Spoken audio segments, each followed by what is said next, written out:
আসসালামু আলাইকুম প্রিয় দর্শক, অন্য মঞ্চের আলাপ চাইতায় আপনাদের সকলকে আমন্ত্রণ জানাচ্ছি। বাংলাদেশের গণমাধ্যমে আজকের দিনে সবচেয়ে বড় খবর হলো দীর্ঘ 17 বছর পর লন্ডন নির্বাচন শেষে তারেক রহমান দেশে ফিরেছেন।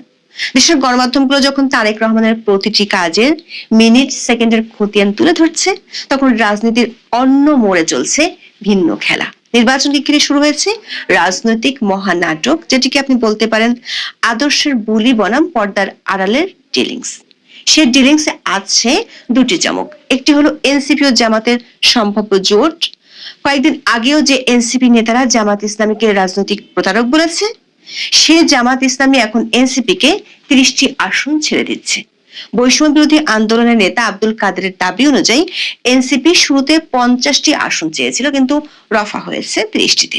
শুধু আসন নয়, গুঞ্জন আছে প্রতি আসনে 1.5 কোটি টাকার বাজেট এবং ভবিষ্যতে নাহিদ ইসলামের প্রধানমন্ত্রী বা বিরোধী দলীয় নেতা হওয়ার স্বপ্ন নিয়েও পর্দার আড়ালে আলোচনা চলছে। দর্শক, একই বলে রথ দেখা হলো আর কলাও বেচা হলো। তবে এনসিপি আর জামাতের আদায় কাজকলার সম্পর্ক যখন দুধে ভাতে রূপ নিচ্ছে, তখন এনসিপি, এবি পার্টি আর রাষ্ট্র সংস্কার আন্দোলন মিলে কয়েকদিন আগে যে গণতান্ত্রিক সংস্কার জোট গড়েছিল, সেখানে দেখা দিয়েছে নুন আনতে পান্তা ফুরানোর দশা। রাষ্ট্র সংস্কার আন্দোলনের দিদার ভুঁইয়া সব জানিয়ে দিয়েছেন তারা কারোর সাথে ভাগাভাগিতে নেই। তবে জামাত যখন এনসিপি কে মগবাজারের মেহমান করতে যাচ্ছে, তখন খবর হলো চরমোনাই আর হেফাজতের সাথে বিচ্ছেদের সুর বাজছে। ফলে কয়েকদিন আগে ঘটা করে সরারদি উদ্যানে যে বৃহৎ ইসলামী ঐক্য গঠনের ডাক দিয়েছিল, সেটি এখন আইসিইউতে ঢুকছে। সব মিলে ত্রয়োদশ জাতীয় সংসদ নির্বাচনের তফসিল ঘোষণার পর থেকেই ক্ষমতার অলিন্দে এক অভূতপূর্ব অস্থিরতা শুরু হয়েছে। বিস্তারিত জানতে চলুন যাওয়া যাক বিশ্লেষণে। সরকারি কিংস পার্টি বলে পরিচিত জাতীয় নাগরিক পার্টি বা এনসিপি রাজনৈতিক দল হিসেবে আত্মপ্রকাশ করেছিল 2025 সালের 28 ফেব্রুয়ারি। সরকারি পৃষ্ঠপোষকতা আর প্রোটোকলে সারা দেশ চষে বেরিয়েও জনসমর্থন খুব একটা পায়নি। শুরু থেকে জনশ্রুতি ছিল দলটির জামাত ইসলামের বি টিম বা সি টিম, কিন্তু দলটির নেতারা কথায় কথায় বিশুদ্ধতার বুলি আওড়াতো। এনসিপির আহ্বায়ক নাহিদ ইসলাম জামাতকে নিয়ে যে ধরনের কঠোর সমালোচনা করেছিলেন, তা কোনো পেশাদার রাজনীতিবিদদের কাছ থেকে সচরাচর দেখা যায় না। তিনি গত অক্টোবরে ফেসবুক পোস্টে জামাতের পিআর পদ্ধতির আন্দোলনকে কথিত এবং রাজনৈতিক প্রতারণা হিসেবে দেখেছিলেন। লিখেছিলেন, জামাত সংস্কারের ছদ্মবেশে আসলে একটি ক্ষুদ্র দলীয় স্বার্থ উদ্ধারের হাতিয়ার হিসেবে জুলাই সনদকে ব্যবহার করছে। তখন মনে হয়েছিল তারা যেন আদা কাজ করার সম্পর্কে আছে, কিন্তু এখন খবর আসছে জামাত এনসিপি কে 30টি আসন ছেড়ে দিচ্ছে।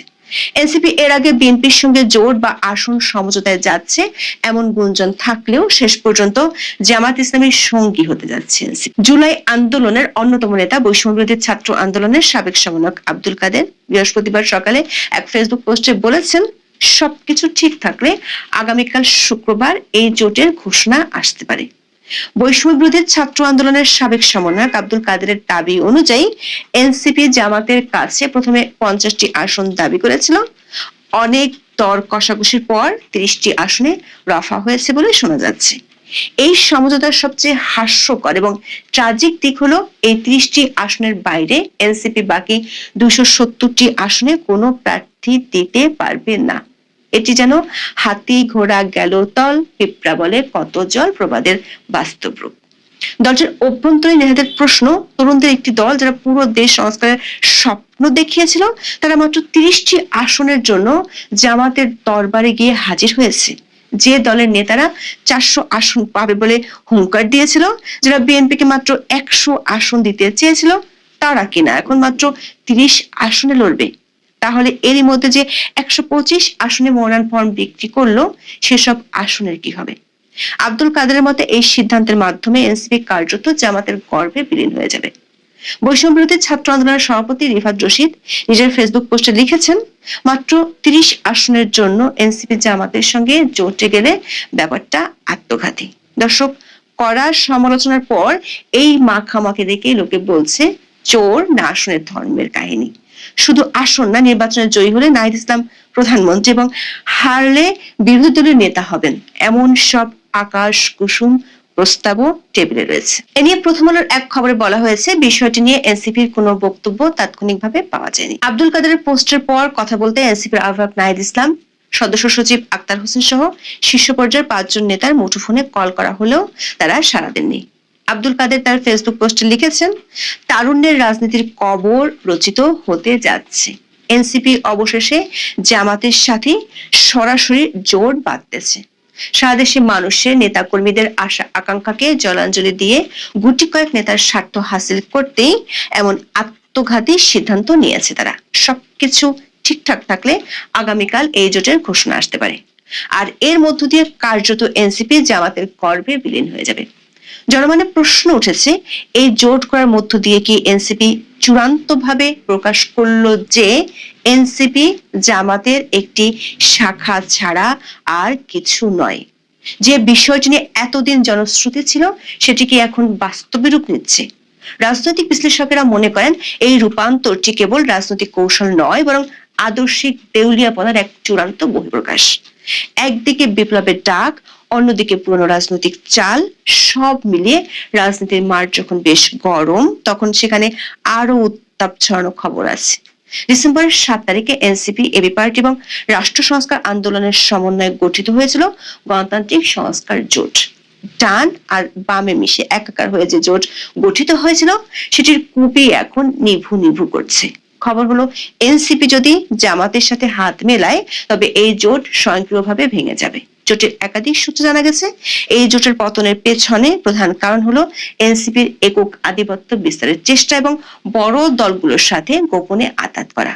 জোটের শরিকরা বিএনপি ও জামাতের সাথে আসন সমঝোতার আলোচনার কথা স্বীকার করেছে, যা জোটের অভ্যন্তরীণ আস্থার সংকটকে ঘনীভূত করেছে। নাহিদ ইসলাম যেখানে প্রকাশ্যে জামাত শিবিরের বিরোধিতা করছেন, সেখানে গোপনে তাদেরই সাথে নির্বাচনে জোট করার চেষ্টাকে কাকের বাসায় কোকিলের ডিম পাড়ার মতো কৌশল হিসেবে দেখছে জোটের অন্য সঙ্গীরা। টেলিস্টার এক খবরে বলা হয়েছে, এনসিপি, এবি পার্টি এবং বাংলাদেশ রাষ্ট্র সংস্কার আন্দোলনকে নিয়ে গঠিত নতুন রাজনৈতিক জোট গণতান্ত্রিক সংস্কার জোটের ফাটল ধরেছে। বড়দের রাজনৈতিক দলের সঙ্গে আসন ভাগাভাগি নিয়ে শরিকদের মধ্যে এই মতভেদ দেখা দিয়েছে। নেতারা বলছেন, অভ্যন্তরীণ বিরোধে এখন এই দুই জোট অস্তিত্বের হুমকিতে আছে। গত 7 ডিসেম্বর আনুষ্ঠানিকভাবে এই জোটের যাত্রা শুরু হয়, কিন্তু মনোনয়নপত্র জমা দেওয়ার শেষ দিন 29 ডিসেম্বরের মাত্র 5 দিন আগে এই সংকট সামনে এলো। জোটের নেতাদের সঙ্গে কথা বলে জানা গেছে, এনসিপি জামাতের সঙ্গে আসন সমঝোতার পক্ষে, তবে এতে আপত্তি জানিয়েছে জোটের আরেক শরিক রাষ্ট্র সংস্কার আন্দোলন। রাষ্ট্র সংস্কার আন্দোলনের যুগ্ম সাধারণ সম্পাদক দিদার ভুঁইয়া বলেছেন, সোমবার রাতে এনসিপি তাদেরকে বিষয়টি জানিয়েছে, কিন্তু তারা বিএনপি বা জামাত কারোর সঙ্গে আসন ভাগাভাগি করতে রাজি নয়। তবে এনসিপির মতো ঘরের ছেলেকে ঘরে ফেরাতে পেরে জামাত যখন খুশি, তখন দলটির আছে দুঃসংবাদও। বাংলা ট্রিবিউনের খবরে বলা হয়েছে, জাতীয় নির্বাচনকে সামনে রেখে রাজনীতিতে আরো একটি ভাঙন দেখা যেতে পারে। জামাত ইসলামী সহ 8টি ধর্মভিত্তিক দলের যে জোট ছিল, সেই জোট থেকে বেরিয়ে যেতে পারে মাওলানা মামুনুল হকের নেতৃত্বাধীন বাংলাদেশ খেলাফত মজলিস। আসন বন্টন, এনসিপির সঙ্গে জামাতের নতুন করে বোঝাপড়া তৈরির কারণে এই অবস্থা সৃষ্টি হয়েছে বলে জোটের একাধিক দলের শীর্ষস্থানীয় নেতারা একথা জানিয়েছেন। দর্শক, জামাতের নেতৃত্বে 8টি দলের এই জোটের উদ্দেশ্য ছিল নির্বাচনে এককভাবে ইসলামী দলগুলোর ভোটকে একটি বাক্সে আনা। বাংলা ট্রিবিউনকে দলটির একাধিক সূত্র জানিয়েছে, ইতিমধ্যে জামাতের সঙ্গে এনসিপির একটি বোঝাপড়া সৃষ্টি হয়েছে। নির্বাচনে এনসিপি বড় দল হিসেবে বেশি আসন চায়, পাশাপাশি আগে থেকে জামাত 200টি আসনে নির্বাচনের দাবি জানিয়ে এসেছে। এই পরিপ্রেক্ষিতে নির্বাচনী স্বার্থে এনসিপির সঙ্গে জোট করলে মামুনুল হক সেই জোট ত্যাগ করবেন। দৈনিক আমার দেশের খবরে বলা হয়েছে, শুধু খেলাফত মজলিস নয়, চরমনায় পীর সৈয়দ মোহাম্মদ রেজাউল করিমের নেতৃত্বাধীন ইসলামী আন্দোলনও জামাতকে গুড বাই টাটা বলে দিয়েছে। পত্রিকাটির খবরে বলা হয়েছে, ইসলামী আন্দোলন ও বাংলাদেশ খেলাফত মজলিসের চাহিদা মতো আসন সমঝোতা নিয়ে সংশ্লিষ্টদের বেশ চাপের মধ্যে রয়েছে জামাত ইসলামী। অন্যদের চাহিদা পূরণ করলে জামাতের আসন অনেক কমে যাচ্ছে। অন্যদিকে প্রত্যাশা অনুযায়ী আসন না পেলে এই প্রক্রিয়া থেকে বের হয়ে বিকল্প সিদ্ধান্ত এবং আলাদা প্ল্যাটফর্ম করারও চিন্তা রয়েছে কয়েকটি দলের। দর্শক, জামাতের সাথে এনসিপির আসন সমঝোতায় দলটিতে ভাঙন শুরু হয়ে গেছে। দলের এক কেন্দ্রীয় নেতা এরই মধ্যে পদত্যাগ করেছেন এবং নির্বাচনে অংশ না নেয়ার ঘোষণা দিয়েছেন। এক ফেসবুক পোস্টে এনসিপি ভুল পথে যাচ্ছে জানিয়ে দলটির চট্টগ্রাম মহানগর প্রধান সমন্বয়কারী ও কেন্দ্রীয় কমিটির যুগ্ম সদস্য সচিব মীর আসাদুল হক পদত্যাগের ঘোষণা দেন। তিনি বলেছেন, এনসিপি নেতারা জুলাই আন্দোলনের প্রতিশ্রুতি রক্ষায় পুরোপুরি ব্যর্থ হয়েছেন। অধ্যাপক ইউনূসের পরামর্শে গঠিত দলটির অবস্থা নির্বাচনের আগে বেশ নাজুক। বানরকে লাঠি দিলে সে যেমন 13 ঘর নষ্ট করে, শুরু থেকে দলটির অবস্থা ছিল এমন। তবে শেষ পর্যন্ত জোটের মিউজিক্যাল চেয়ার খেলায় কে জেতে সেটাই এখন দেখার বিষয়, কারণ রাজনীতিতে শেষ কথা বলে কিছু নেই।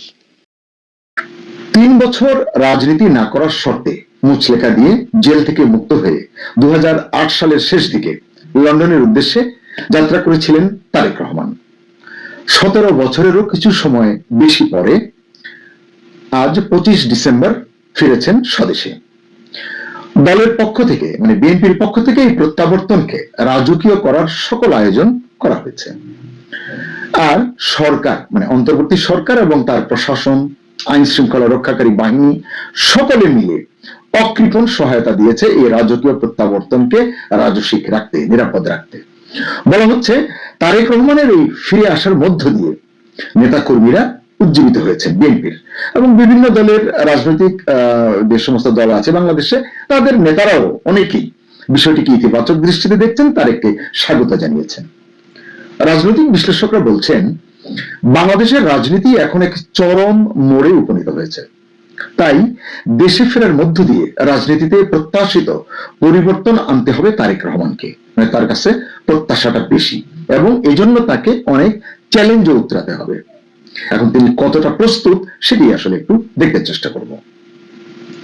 নির্বাচন নিয়ে এখনো সংশয় করার মতো যথেষ্ট কারণ আছে। অনেক রকম নন স্টেট অ্যাক্টরস সক্রিয়, চরমপন্থার হুঙ্কার এটা আছে, নৈরাজ্য তো আছেই, ইত্যাদি আরো অনেক কিছুই আছে। নির্বাচন বাধাগ্রস্ত করার বহুমুখী ফন্দি ফিকিরও কিন্তু টের পাওয়া যায়।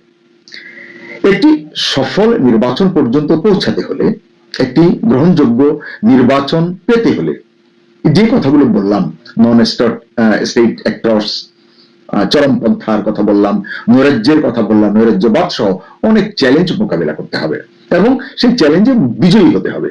কোন ষড়যন্ত্র যেন সফল না হয় সেটি নিশ্চিত করতে হবে।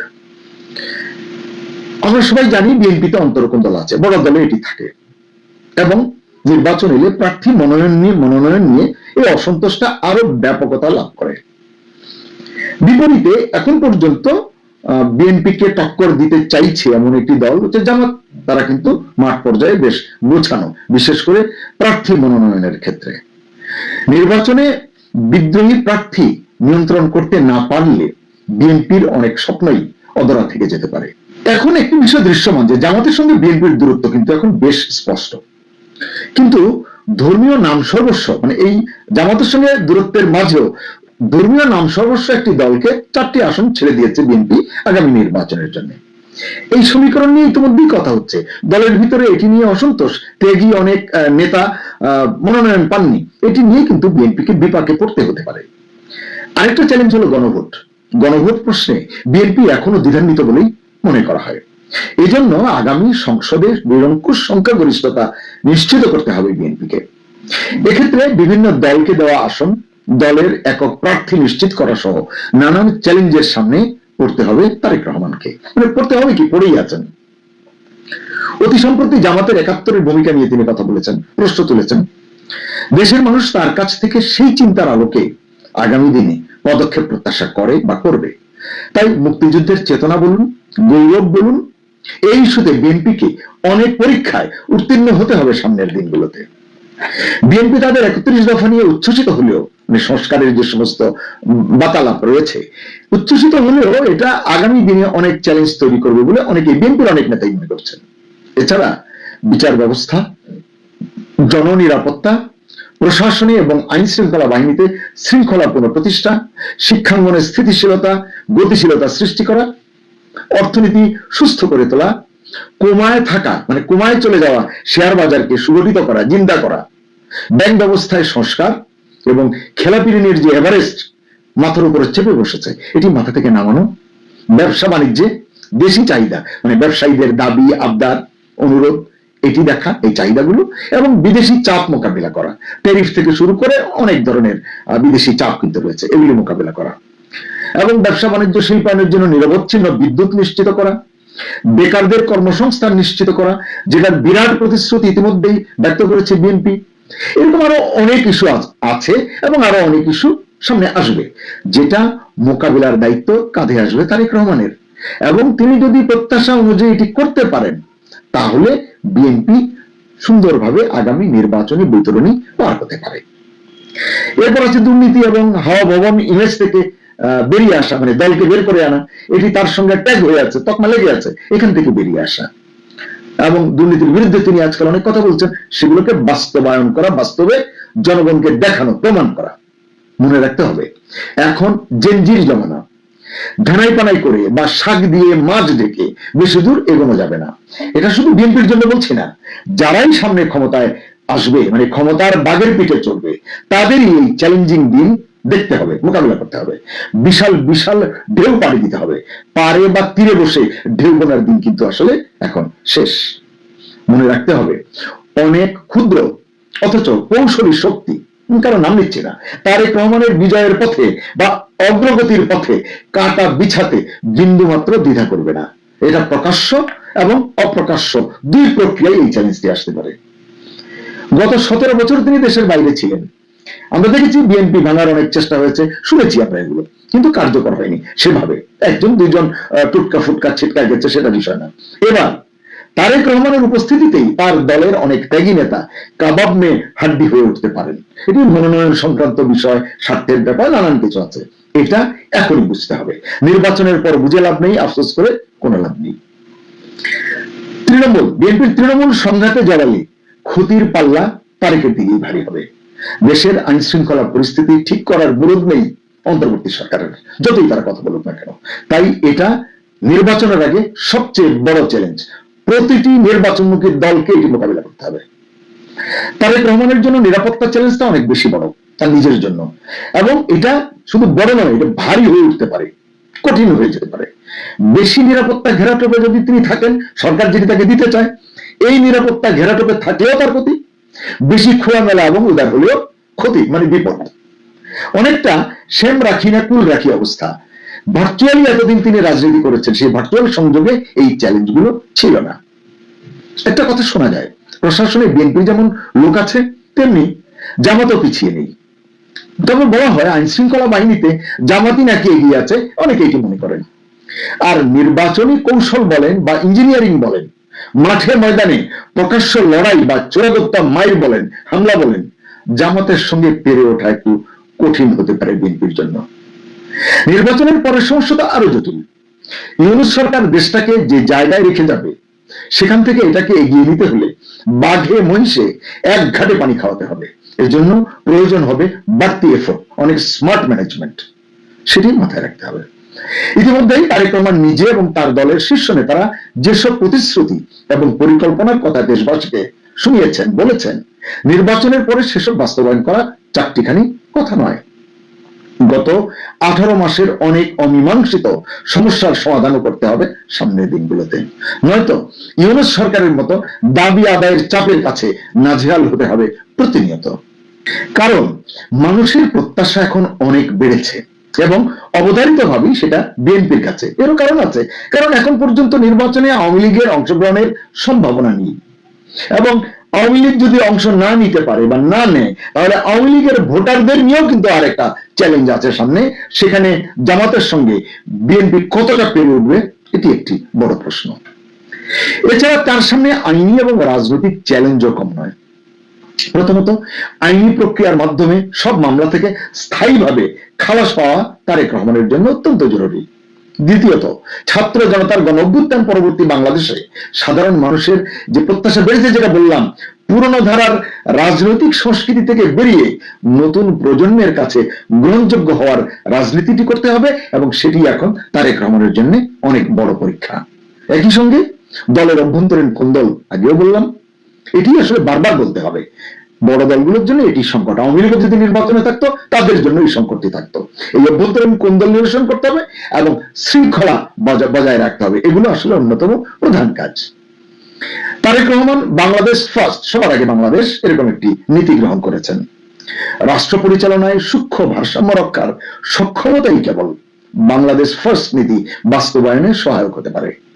এজন্য প্রথমত জাতীয় স্বার্থকে অগ্রাধিকার দিতে হবে, বোঝা যায় সেটি তিনি দিবেন, কিন্তু পারিপার্শ্বিক শক্তিগুলোর সঙ্গে ভারসাম্য টানবেন কিভাবে সেটি স্পষ্ট হওয়া দরকার। কারণ এখানে পারিপার্শ্বিক শক্তিগুলো একেবারে উড়িয়ে দেওয়ার কোনো সুযোগ নেই।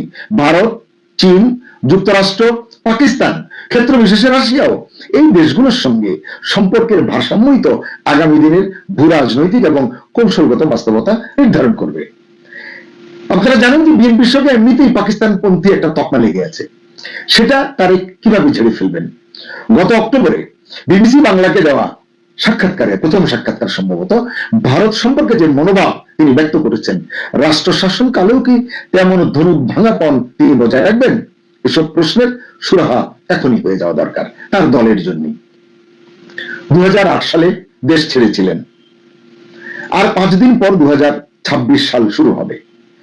সময়ের ব্যবধানে প্রেক্ষাপট আসলে দেশের রাজনীতির, অর্থনীতির, পররাষ্ট্রনীতির প্রতিটি ক্ষেত্রে সম্পূর্ণ ভিন্ন। তাই রাষ্ট্র পরিচালনায় জনমানুষের প্রত্যাশার বিশাল চাপ তাকেই বহন করতে হবে। 17 বছর পর দেশে ফিরে প্রথম ভাষণে তারেক রহমান বলেছেন, I have a plan for the people of my country, এবং বলেছেন সময় এসেছে সকলে মিলে দেশ গড়ার। এটি অত্যন্ত চমৎকার একটি প্রস্তাব, কিন্তু প্রশ্ন হলো তারেক রহমান কি পারবেন রাজনীতির এবং রাষ্ট্রনীতির এসব চ্যালেঞ্জ মোকাবিলা করতে? কতটা জনপ্রত্যাশা তিনি পূরণ করতে পারবেন? আপনার মতামত জানান কমেন্টে।